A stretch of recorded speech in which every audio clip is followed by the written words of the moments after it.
Hello everyone, I am Rukku Raju. I am a geology faculty in KP classes. So today we will be discussing about sedimentology. So we know sedimentology is a study of sedimentary rocks. There are three different types of rocks, in which sedimentary rock is the one present in the earth's surface formed by diagenesis process. So there are different types of sedimentary rock. And when it comes to the competitive exams, sedimentology is a very important topic. For IIT JAM, they ask questions from sedimentary structures. In GATE or NET in GSI, they ask about sedimentary environments and the different sedimentary structures associated with.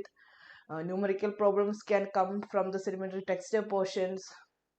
So this is one of the very important subject of geology. So this is the detailed syllabus of GATE, NET and GSI JAM portions. Like may not be whole topics are not required for IIT JAM syllabus, but this is the all around topics that will be covering so that you can appear in for all these top exams.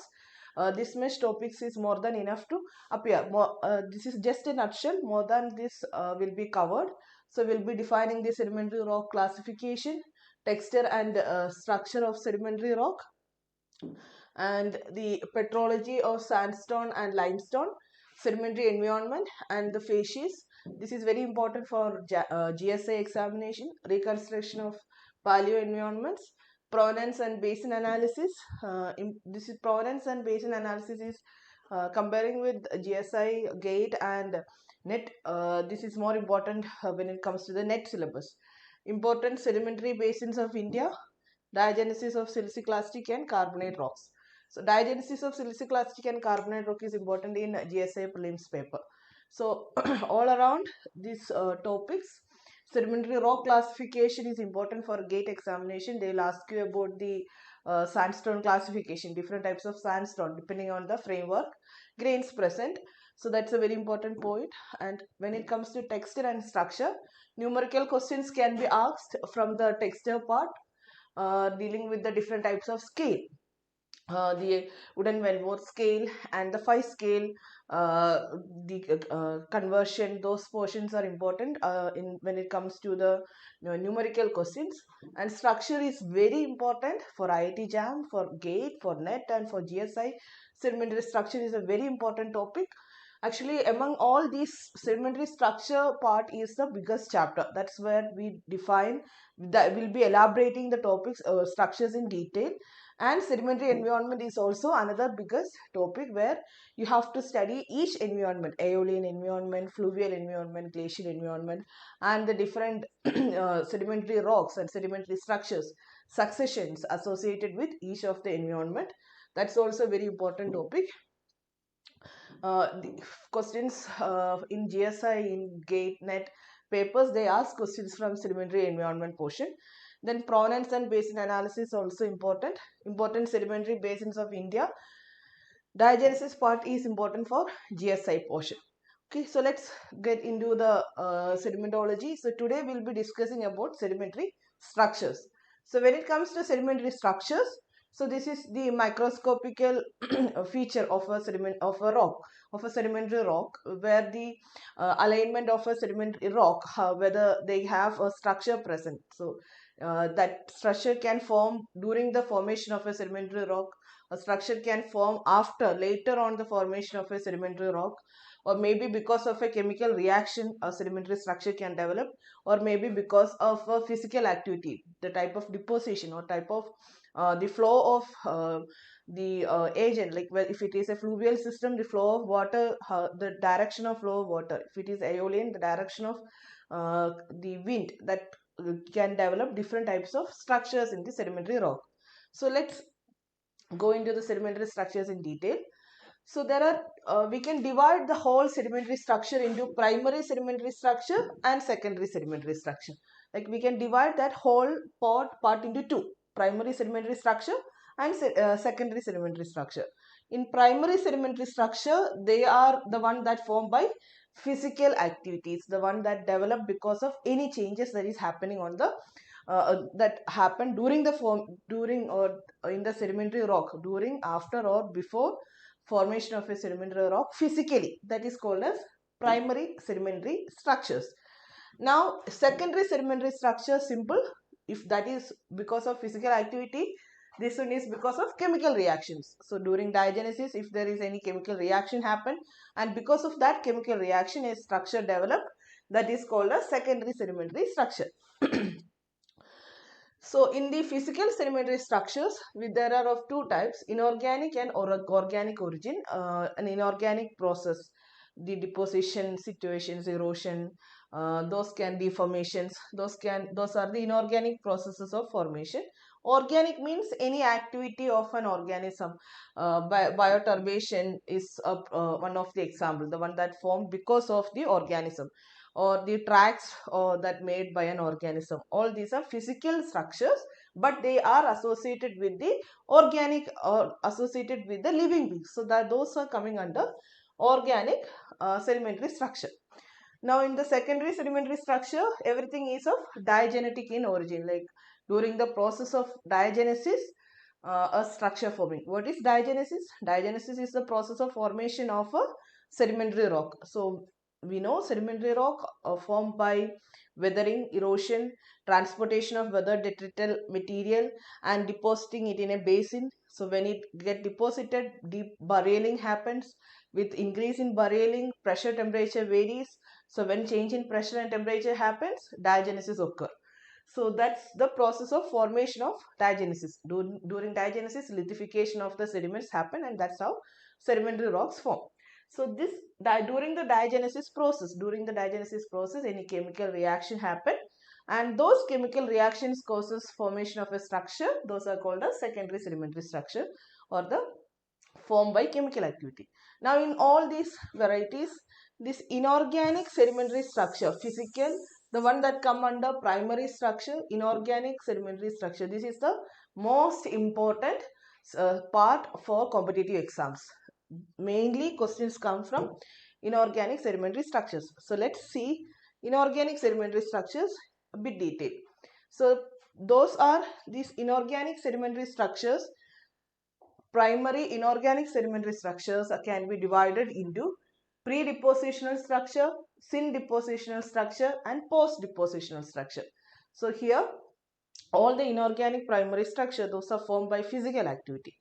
So the how they are formed, whether they are the origin of formation, like whether the activity that caused the formation of structure, depending upon that, we can further divide these structures into pre-depositional structure, sin-depositional structure, post-depositional structures.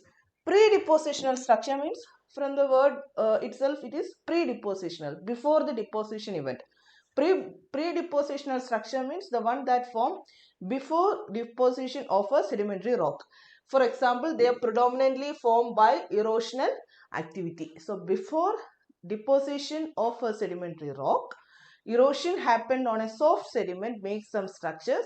Later, when deposition happened, those erosional structures will be preserved, and that is what is called as pre-depositional structures. Examples are, they are not examples, they are soil marks. Those structures are called as soil marks actually. Um, flute cast, obstacle scar, gutter cast, or tool marks, all these things comes under pre-depositional erosional structures.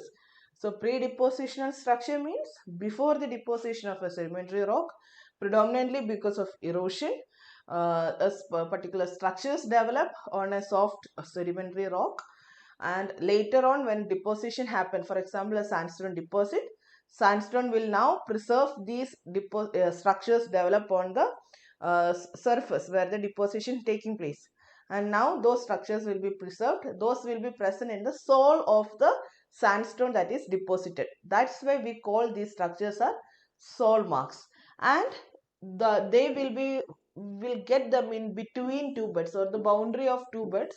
Here we get the structures. That's why we call it as interbed structures. Interbed structures. Okay, so pre-depositional sedimentary structures are interbed structures. Why? Because we get those structures in between two beds. The boundary of two beds, we get the interbed structures, or erosional structures, or pre-depositional structures. Now, the second one is sin-depositional structure. Sin-depositional structures are the one formed predominantly by deposition activity. So during the deposition of a sedimentary rock or sedimentary bed, so during the deposition, if a structure develops, that is called as sin-depositional structure. From the name itself, sin means during the deposition. So sin-depositional means during the deposition of sedimentary rock. So depositional structures develop. Now these are intra-bed sedimentary structures. Why? Because we get these structures inside a bed. So though they form inside during the formation of sedimentary structure, we get these sin-depositional sedimentary structure inside a bed. That's why we call it as intra-bed sedimentary structures. Okay, so pre-deposition is interbed, sin-deposition is intra-bed. Pre-deposition structures develop on the, we get them on the boundary of a bed or in between two beds. We get the pre-depositional sedimentary structures. Hence, they are called interbed sedimentary structures. Sin-depositional sedimentary structures develop inside, we get them inside a sedimentary bed. Hence, they are called as intra-bed sedimentary structures. For example, cross laminations, graded bedding, all the bed forms, everything is coming under intra-bed sedimentary structures. Hammocky cross stratification, herringbone cross stratifications, we will see that in detail. Now the third one, post-depositional sedimentary structure. So post-deposition, after the depositional event, we get a sedimentary structure or sedimentary structures that develop later on the deposition of a sedimentary rock are called as post-depositional sedimentary structure. So how can they form? Obviously by deformational activity. Any activity like instability, the liquefaction, fluidization, all these processes can develop the deformational sedimentary structures. So after the deposition of a sedimentary rock or just after, penny-contemporaneous can also be, just after the deposition of a sedimentary rock, before lithifaction, before compaction of the rock, sudden variation in gravity happens, a faulting happens, an instability that can create a sedimentary structure. Or later on an earthquake happened and thereby a liquefaction occurred. So because of the liquefaction process, a sedimentary structure can develop, that is also coming under post-depositional structures. So post-depositional structures are also very important. Convolute bedding, convolute laminations, slump structures, all these are very important terminologies. Mainly they ask in match the following. In competitive exam, they ask in match the following about these structures. So you have to remember the terminologies and the cause of formation. So what type of deformation is caused this particular structure? Okay, so that is actually important. So that is post-depositional structure. They can be intra-bed or interbed. Any structure can, in whatever form during the deposition or before deposition, those can get deformed, right? So a cross lamination developed during the deposition event, this sin-depositional structure can undergo deformation. So that become deformation of intra-bed structures. So both deformation of intra-bed and interbed can occur in the post-depositional structure. So I hope the basic classification is clear. Pre-depositional, sin-depositional and post-depositional. These are the three different primary inorganic structures, sedimentary structures. On the basis of formation, the time of formation and the process of formation, we classify the inorganic primary structures into pre-depositional, sin-depositional and post-depositional, or the one formed by erosion activity, deposition activity, by deformation activity. Okay, so now let's see the sin-depositional structures in in detail. This is one of the important portion, and all these structures, most elaborate one is actually sin-depositional sedimentary structures.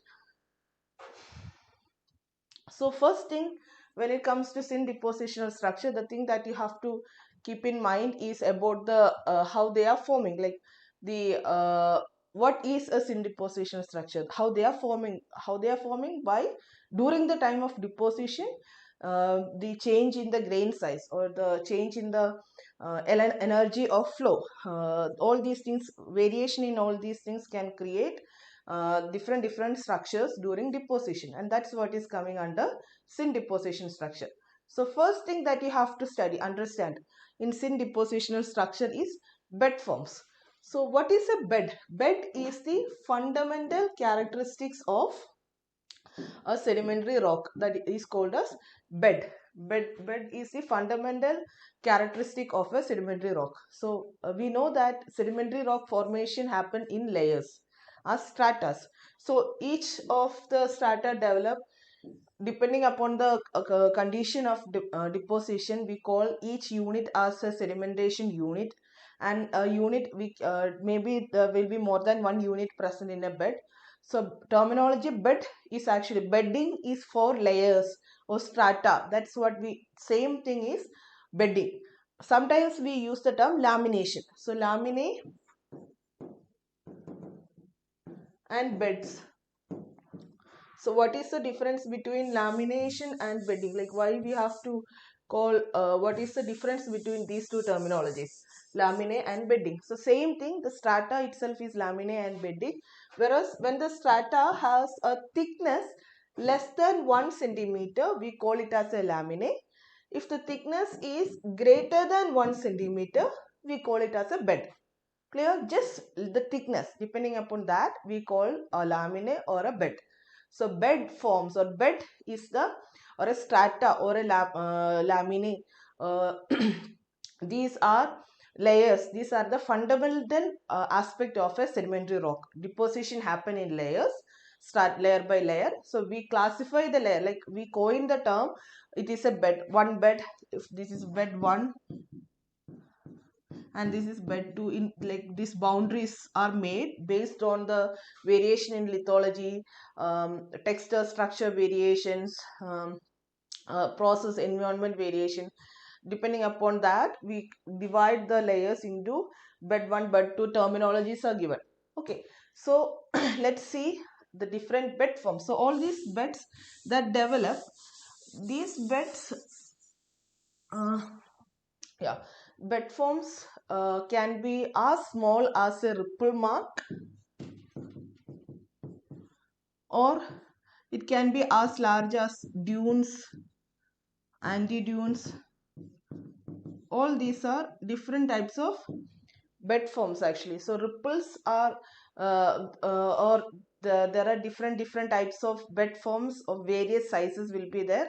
So bed forms can form in aeolian origin, or bed forms can form in the fluvial environment. In submarine environment, bed forms can develop. So depending upon whatever in all these environments, bed forms or a bed deposition can happen. So the depending upon the environment, the energy condition, and the sediments present, sediment supply, depending upon that, ripples are of few centimeter long, minute. One of the smallest bed form in the sedimentary structure is ripple of only few centimeter long dimension, and it can be as high as gigantic sand dunes, like several centimeters high or several meters high of gigantic sand dunes can be also formed. So now, what is the cause of formation of all these different types of bed forms? So this variation, why ripple mark is forming, why there is no dune formation, why dune is forming, why there is no anti-dune. So these different types of bed forms develop on the basis of the flow condition, the energy of flow, and sediment supply. I have already mentioned that. So there is a terminology, there is a Froude number which defines the energy condition of the flow, energy condition of a fluvial system. So Froude number is equal to, which is notated by the, we use the letter F to define the Froude number. F is equal to velocity of stream divided by root over acceleration due to gravity into depth of the stream.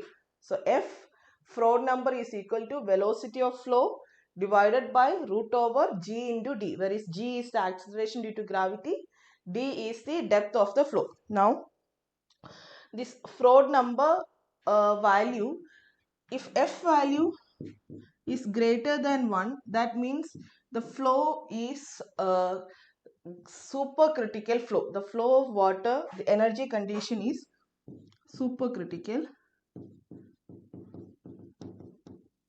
If F value is equal to 1, then it is critical flow,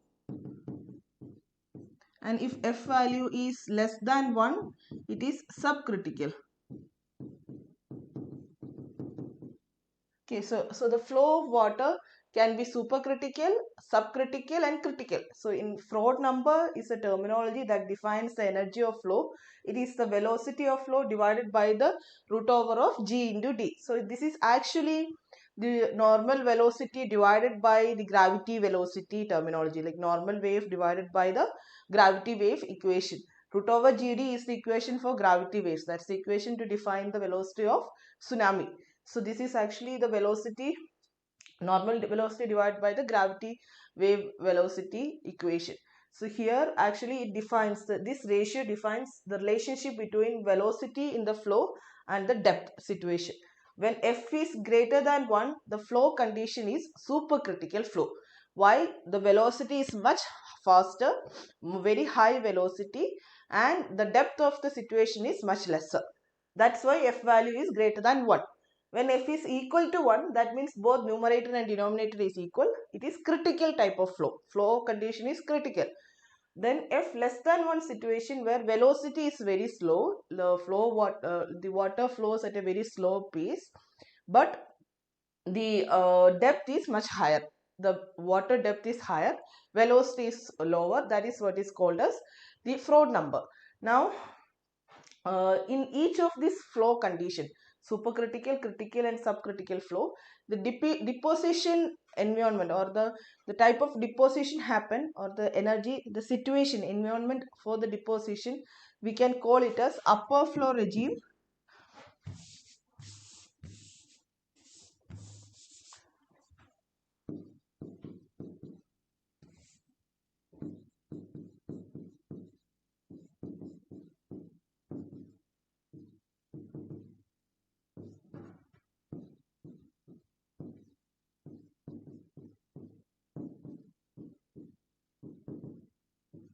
so when F value is greater than 1 or the flow condition is supercritical, then the situation for deposition of sediment is upper flow regime situation, where the energy is very high, the deposition velocity of flow is much higher, but the depth of water is lesser.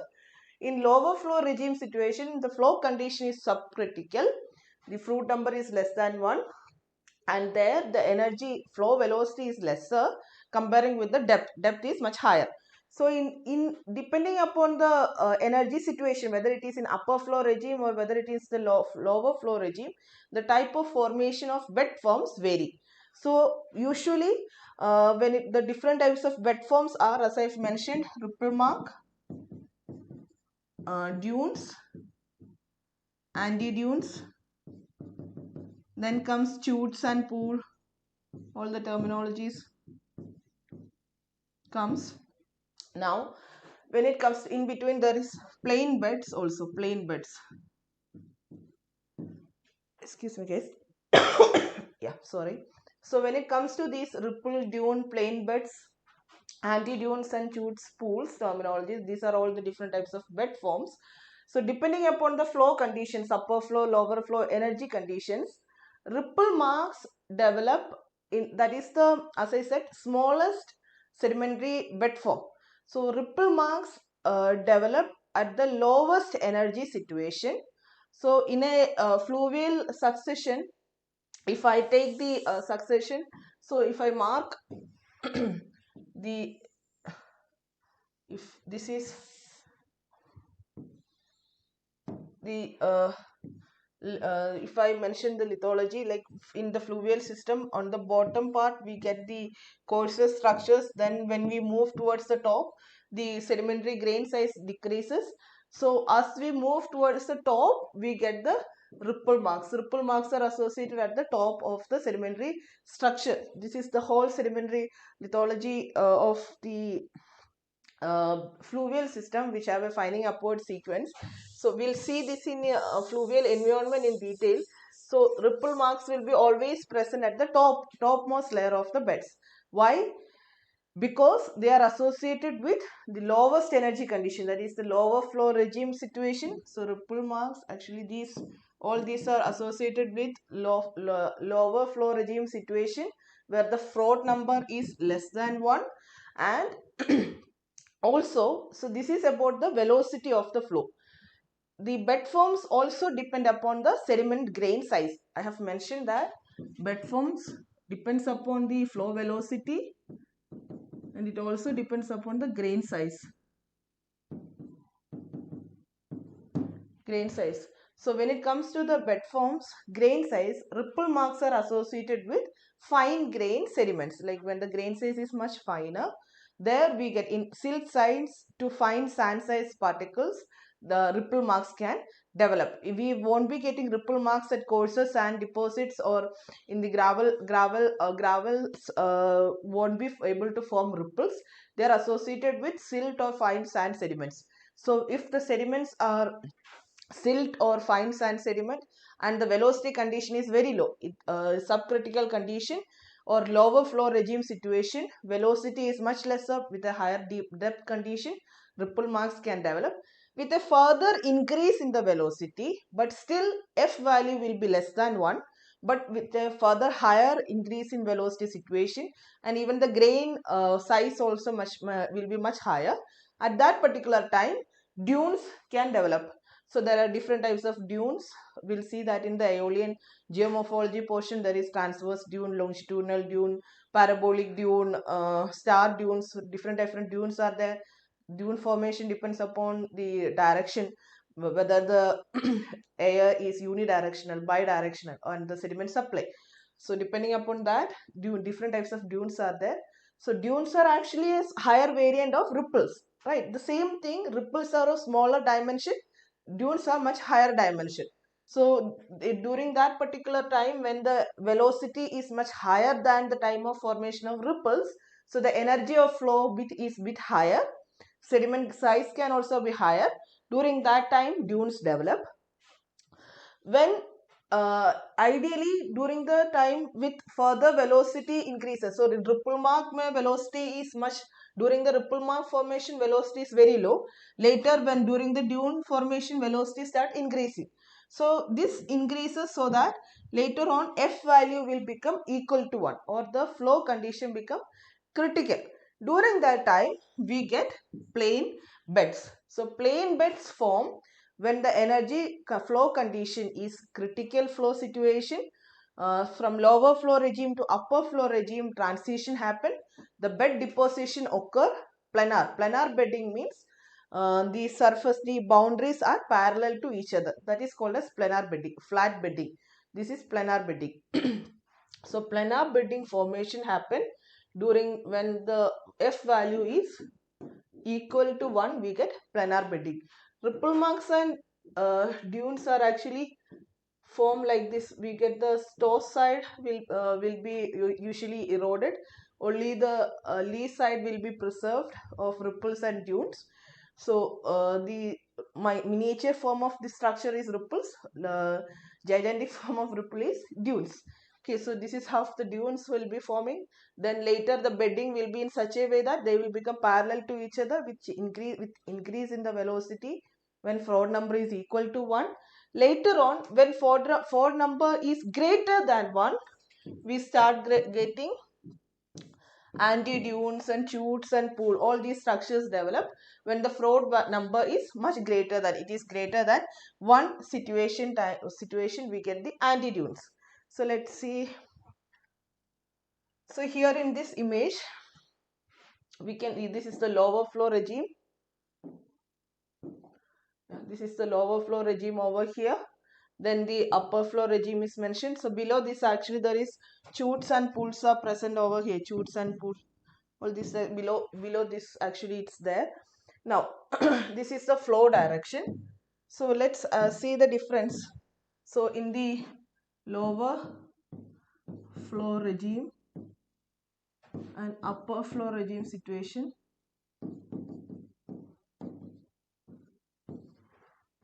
lower flow regime forms when F is less than 1. This is F is greater than 1, or the flow condition is subcritical flow This is supercritical flow.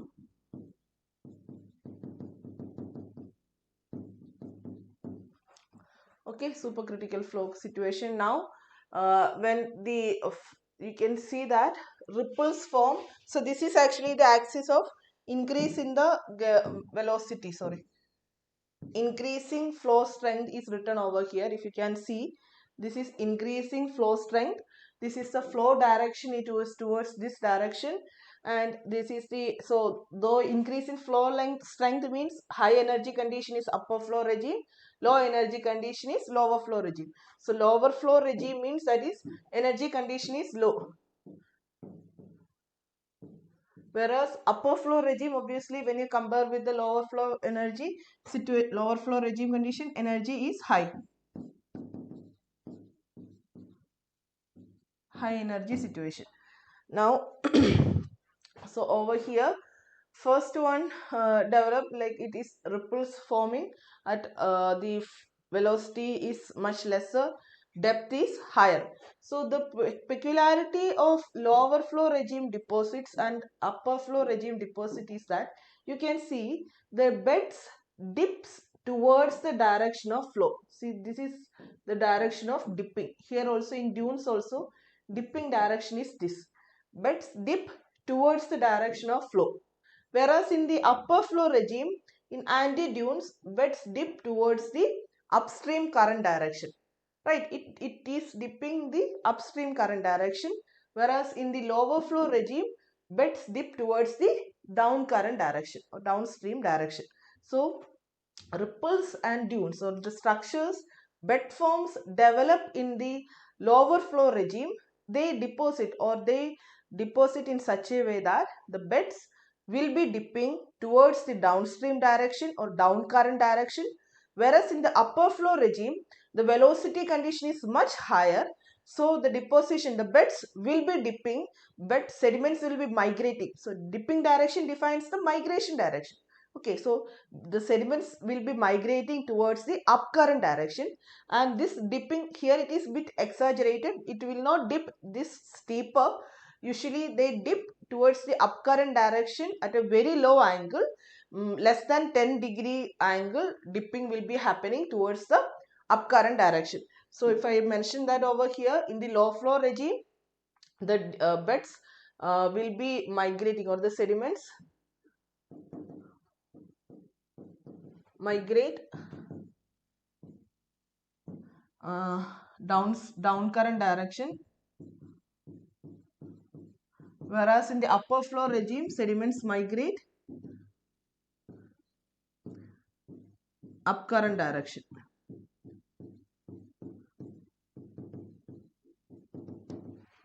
Now you can see that or the beds dip towards the direction of, the dipping direction will be is towards the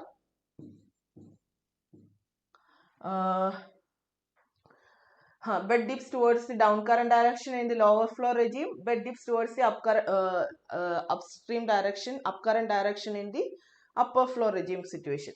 Now when it comes to the here another scenario, you can see that in the anti-dunes, so